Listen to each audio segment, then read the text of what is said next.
Lei 13.475, de 28 de agosto de 2017. Dispõe sobre o exercício da profissão de tripulante de aeronave, denominado aeronauta, e revoga a Lei 7183, de 5 de abril de 1984. Capítulo 1. Disposições preliminares. Seção 1. Dos tripulantes de aeronaves e da sua classificação. Artigo 1. Esta lei regula o exercício das profissões de piloto de aeronave, comissário de voo e mecânico de voo, denominados aeronautas. Parágrafo 1. Para o desempenho das profissões descritas no caput, o profissional deve obrigatoriamente ser detentor de licença e certificados emitidos pela Autoridade de Aviação Civil Brasileira. Parágrafo 2. Esta lei aplica-se também aos pilotos de aeronave, comissários de voo e mecânicos de voos brasileiros que exerçam suas funções a bordo de aeronave estrangeira em virtude de contrato de trabalho regido pela legislação brasileira. Artigo 2. O piloto de aeronave e o mecânico de voo, no exercício de função específica a bordo de aeronave, de acordo com as prerrogativas da licença de que são titulares, tem a designação de tripulante de voo. Artigo 3. O comissário de voo, no exercício de função específica a bordo de aeronave, de acordo com as prerrogativas da licença de que é titular, tem a designação de tripulante de cabine. Artigo 4. O tripulante de voo ou cabine que se deslocar a serviço do empregador em aeronave própria ou não, sem exercer função a bordo de aeronave, tem a designação de tripulante extra a serviço. Parágrafo 1. O tripulante extra a serviço será considerado tripulante a serviço no que diz respeito aos limites da jornada de trabalho, ao repouso e à remuneração. Parágrafo 2. Ao tripulante extra a serviço será disponibilizado o assento na cabine de passageiros, salvo em aeronaves no transporte exclusivo de cargas. Artigo 5. Os tripulantes de voo e de cabine exercem suas funções profissionais nos seguintes serviços aéreos. Inciso 1. Serviço de transporte aéreo público, regular e não regular, exceto na modalidade de táxi aéreo.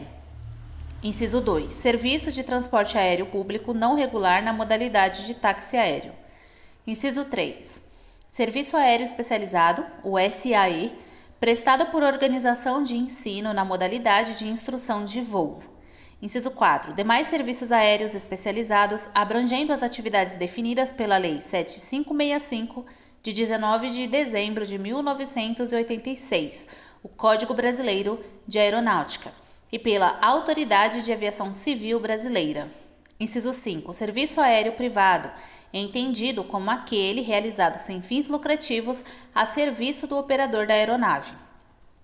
Parágrafo 1.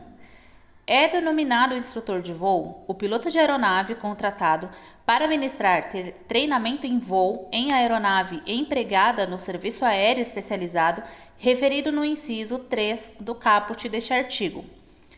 Parágrafo 2. Para os efeitos do disposto em convenção ou acordo coletivo de trabalho. Inciso 1.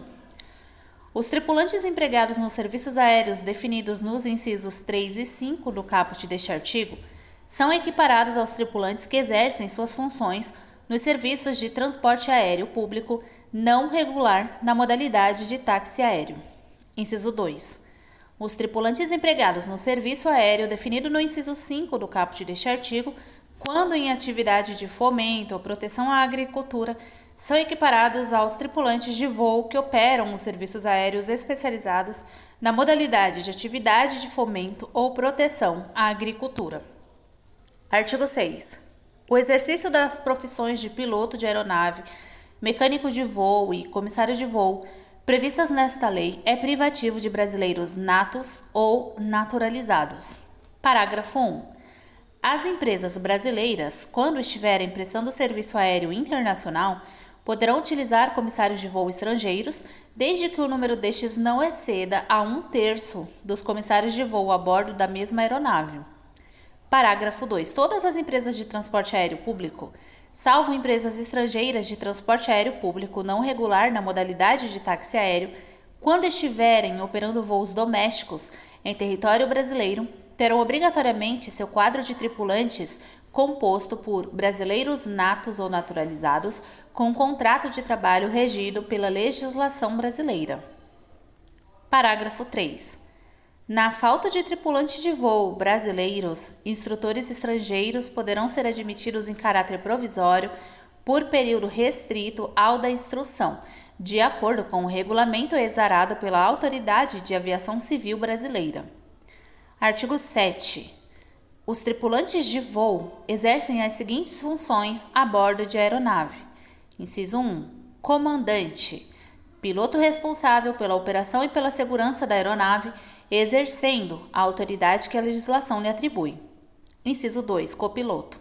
É o piloto que auxilia o comandante na operação da aeronave. E, inciso 3. Mecânico de voo. É o auxiliar do comandante encarregado da operação e do controle de sistemas diversos, conforme especificação dos manuais técnicos da aeronave. Parágrafo 1. Sem prejuízo das atribuições originalmente designadas, o comandante e o mecânico de voo poderão exercer cumulativamente outras prerrogativas decorrentes de qualificação ou credenciamento previstas nos regulamentos aeronáuticos, desde que autorizados pela Autoridade de Aviação Civil Brasileira. Parágrafo 2. O comandante será designado pelo operador da aeronave e será seu preposto durante toda a viagem. Parágrafo 3. O copiloto é o substituto eventual do comandante nas tripulações simples, não sendo nos casos de tripulação composta ou de revezamento. Artigo 8. Os tripulantes de cabine, na função de comissários de voo, são auxiliares do comandante encarregados do cumprimento das normas relativas à segurança e ao atendimento dos passageiros a bordo, da guarda de bagagens, documentos, valores e malas postais e de outras tarefas que lhes tenham sido delegadas pelo comandante. Parágrafo 1.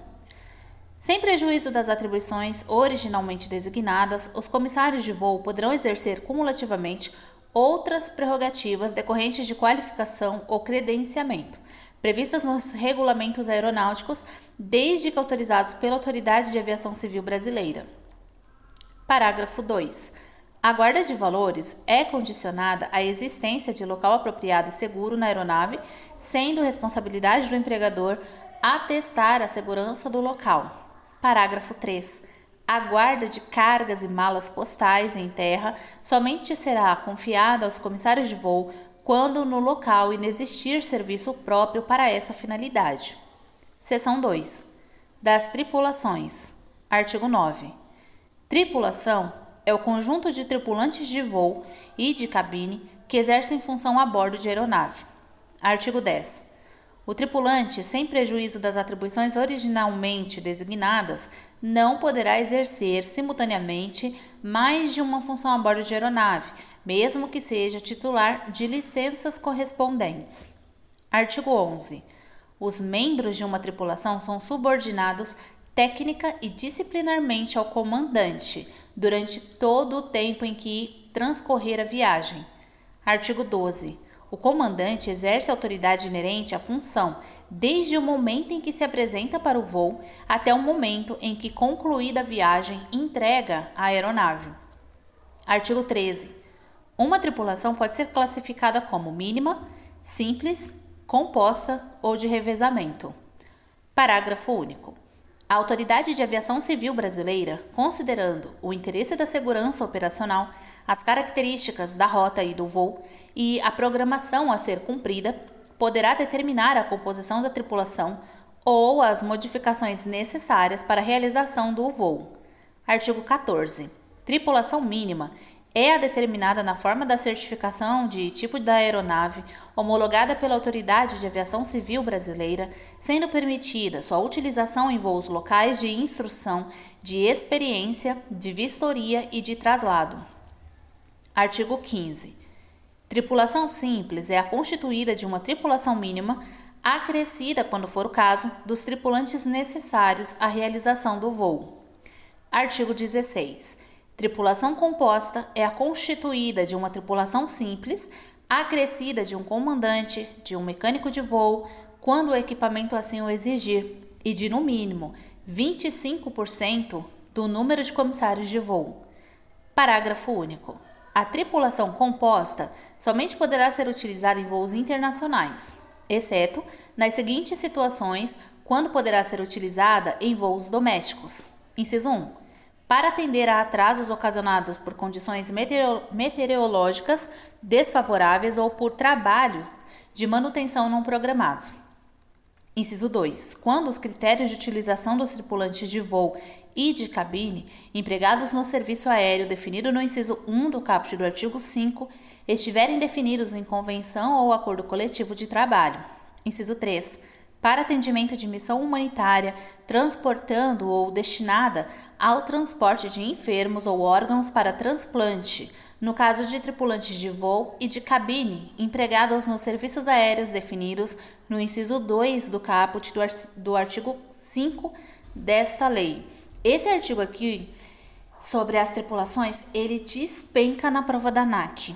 Na minha prova, inclusive, caiu perguntando sobre a tripulação composta, perguntaram sobre a tripulação de revezamento e é batata. Estudando essa lei, eles cobram muito esse artigo, então fiquem atentos. Artigo 17. Tripulação de revezamento é a constituída de uma tripulação simples acrescida de um comandante, de um piloto, de um mecânico de voo, quando o equipamento assim o exigir, e de 50% do número de comissários de voo. Parágrafo único. A tripulação de revezamento só poderá ser empregada em voos internacionais. Não esqueçam disso. Artigo 18. Um tipo de tripulação só poderá ser transformado na origem do voo e até o limite de 3 horas, contadas a partir da apresentação da tripulação previamente escalada. Parágrafo único. A contagem de tempo para limite da jornada será a partir da hora de apresentação da tripulação original ou do tripulante de reforço, considerando o que ocorrer primeiro. Seção 3. Do Sistema de Gerenciamento de Risco de Fadiga Humana. Artigo 19. As limitações operacionais estabelecidas nesta lei poderão ser alteradas pela Autoridade de Aviação Civil Brasileira com base nos preceitos do Sistema de Gerenciamento de Risco de Fadiga Humana. Parágrafo 1. As limitações operacionais referidas no caput deste artigo compreendem quaisquer prescrições temporais relativas aos tripulantes de voo e de cabine no que tange a limites de voo, de pouso, de jornada de trabalho, de sobreaviso, de reserva e de períodos de repouso, bem como a outros fatores que possam reduzir o estado de alerta da tripulação ou comprometer o seu desempenho operacional. Parágrafo 2. O Sistema de Gerenciamento de Risco de Fadiga Humana será regulamentado pela Autoridade de Aviação Civil Brasileira com base nas normas e recomendações internacionais de aviação civil. Parágrafo 3. A implantação e a atualização do Sistema de Gerenciamento de Risco de Fadiga Humana serão acompanhadas pelo sindicato da categoria profissional. Parágrafo 4. Nos casos em que o Sistema de Gerenciamento de Risco de Fadiga Humana autorizar a superação das 12 horas de jornada de trabalho e a diminuição do período de 12 horas de repouso em tripulação simples, tais alterações deverão ser implementadas por meio de convenção ou acordo coletivo de trabalho entre o operador da aeronave e o sindicato da categoria profissional.